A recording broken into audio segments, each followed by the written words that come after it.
আমার কথা শোনার জন্য আবারও আপনাদের ধন্যবাদ। সেনাকুঞ্জে দীর্ঘ ১ যুগ পরে খালেদা জিয়া এবং সশস্ত্র বাহিনী দিবসের এই অনুষ্ঠানে খালেদা জিয়া মধ্যমণি হয়েছিলেন। ডক্টর মোহাম্মদ ইউনূস অন্তর্বর্তীকালীন সরকারের প্রধান উপদেষ্টা। তিনি তার ভাষণে বক্তৃতায় বলেছেন, খালেদা জিয়া ৩ বারের সাবেক প্রধানমন্ত্রী, আপনি সশরীরে এই অনুষ্ঠানে উপস্থিত থেকে আমাদের গর্বিত করেছেন, আমরা আনন্দিত। এই অনুষ্ঠানের মধ্যমণি খালেদা জিয়া, ভাবতেই অবাক লাগে তাই না? টানা ১৫ বছর তিনি শেখ হাসিনার রোশানলে পড়ে হ্যস্ত হয়ে গেছেন। সাবেক ৩ বারের প্রধানমন্ত্রী, বীর মুক্তিযোদ্ধার স্ত্রী, শহীদ রাষ্ট্রপতি জিয়া রহমানের স্ত্রী। অনেক বিশেষণ আছে খালেদা জিয়ার। সেই সব ছাপিয়ে তিনি আজকে বাংলাদেশে সবার চোখের মণি হয়ে বসে আছেন। এই বিষয়ে ভোরের কাগজ একটা নিউজ করছে, কি বলছে একটু জানি। ৬ বছর পর প্রকাশ্যে কোনো অনুষ্ঠানে দেখা গেল হাস্যজ্জ্বল খালেদা জিয়াকে। সেনাকুঞ্জে প্রধান উপদেষ্টা অধ্যাপক ডক্টর মোহাম্মদ ইউনূসের পাশের আসনে বসে তিনি উপভোগ করলেন সশস্ত্র বাহিনী দিবসের সংবর্ধনা অনুষ্ঠান। উপভোগ করলেন। এই সময় তার পরনে ছিল হালকা বেগুনি রঙের শাড়ি আর গলায় সাদা মুক্তোর মালা। বৃহস্পতিবার বেলা ৩টা ৩৫ ঢাকা সেনানিবাসে সেনাকুঞ্জে পৌঁছান বিএনপি চেয়ারপারসন খালেদা জিয়া। গাড়ি থেকে নেমে তিনি হুইল চেয়ারে বসে অনুষ্ঠান স্থলে যান। কারামুক্ত হওয়ার পর এই প্রথম কোনো অনুষ্ঠানে অংশ নিতে ঘরের বাইরে বের হলেন। গত ১ যুগের মধ্যে এই প্রথম অংশ নেন সেনাকুঞ্জের বার্ষিক আয়োজনে, যেখানে সেনাপ্রধান জেনারেল ওয়াকারুজ্জামান, নৌবাহিনীর প্রধান অ্যাডমিরাল মোহাম্মদ নাজমুল হাসান এবং বিমান বাহিনীর প্রধান air chief marshal Hasan Mahmud Khan তাকে অভ্যর্থনা জানান। এর ৫-৬ মিনিট পর প্রধান উপদেষ্টা অনুষ্ঠান স্থলে আসেন। ঠিক ৪টায় জাতীয় সঙ্গীত বাজার মধ্য দিয়ে সংবর্ধনা অনুষ্ঠান শুরু হয়।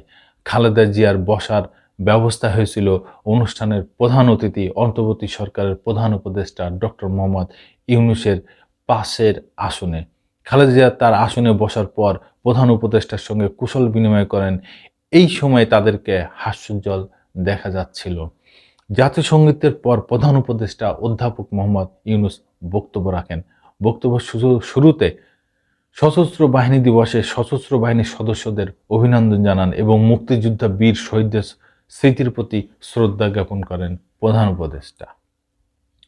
উপদেষ্টা অধ্যাপক ডক্টর মোহাম্মদ ইউনূস সশস্ত্র বাহিনী দিবসের সংবর্ধনা অনুষ্ঠানে অসুস্থতার মধ্যে আসায় বিএনপি চেয়ারপারসনকে শুভেচ্ছা জানান। তিনি বলেন, অনুষ্ঠানে বিএনপি চেয়ারপারসন খালেদা জিয়াকে আনতে পেরে আমরা গর্বিত। তিনি বলেন, শহীদ রাষ্ট্রপতি জিয়া রহমানের স্ত্রী খালেদা জিয়া এখানে এসেছেন। ১২ বছর তিনি আসার সুযোগ পাননি। তাকে এই সুযোগ দিতে পেরে আমরা গর্বিত। দীর্ঘদিনের অসুস্থতা সত্ত্বেও বিশেষ দিনে সবার সঙ্গে শরিক হওয়ার জন্য আপনাকে আবারও ধন্যবাদ। আপনার আশু রোগ মুক্তি কামনা করছি। বিকেল ৫টা ২৫ বেগম খালেদা জিয়া ফিরে আসেন সেনা স্কটেই। এর আগে বিকাল ৩:৩০টায় গুলশানের বাসা ফিরোজা থেকে সেনাকুঞ্জের উদ্দেশ্যে রওনা হন। নিজের সাদা গাড়িতে চড়ে সেনাবাহিনীর প্রকোটাল পাহারায় সেনাবাহিনীর উদ্দেশ্যে রওনা হন সাবেক এই প্রধানমন্ত্রী। আর তার গাড়ির সামনে ছিল মিলিটারি পুলিশের পাইলট কার, পিছনে সেনাবাহিনীর একটি অ্যাম্বুলেন্স। খালেদা জিয়া এদিন বাসা থেকে বেরিয়ে গাড়িতে ওঠার সময় রাস্তায় জড়ো হওয়া বিএনপি কর্মীরা পুরো এলাকা স্লোগানে মুখর করে তোলে। বিএনপি চেয়ারপারসনের সঙ্গে তার প্রয়াত ছেলে আরাফাত রহমান কোকোর স্ত্রী শর্মিলা রহমান এবং ব্যক্তিগত চিকিৎসক ও বিএনপির স্থায়ী কমিটির সদস্য AZM জাহেদ হাসান উপস্থিত ছিলেন। এর আগে সংবর্ধনা অনুষ্ঠানে পৌঁছান বিএনপির মহাসচিব মির্জা ফখরুল বেগম খালেদা জিয়াকে অনুষ্ঠানে দেখেই কেঁদে ফেলেন।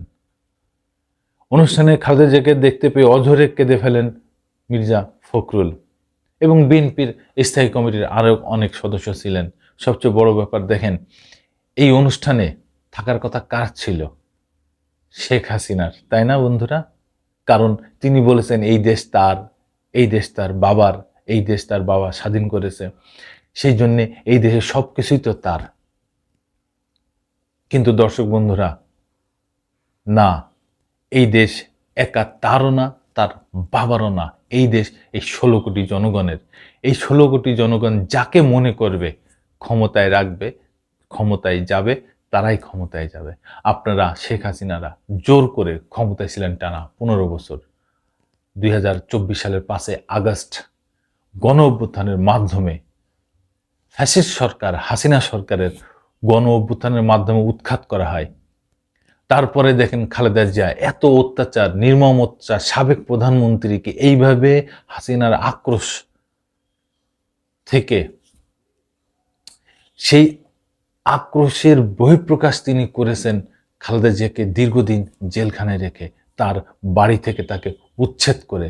খালেদা জিয়া বলেছিলেন যে আমাকে টানে টানে হেসড়ে বাড়ি থেকে বের করা হয়েছে, আমি এর বিচার উপর আল্লাহর কাছে দিলাম এবং জনগণের কাছে দিলাম। আজকে সে হাসিনা কোথায়? দেশ ছেড়ে পালিয়েছেন। খালেদা জিয়া তিনি এই দেশেই আছেন এবং দেখেন এই দেশের মানুষের সেই মধ্যমণি হয়েই খালেদা জিয়া এখনো সসম্মানে আছেন। ধন্যবাদ বন্ধুরা, আবার আসবো নতুন কোনো কথা নিয়ে, নতুন কোনো ঘটনা নিয়ে। আমি প্রিন্স।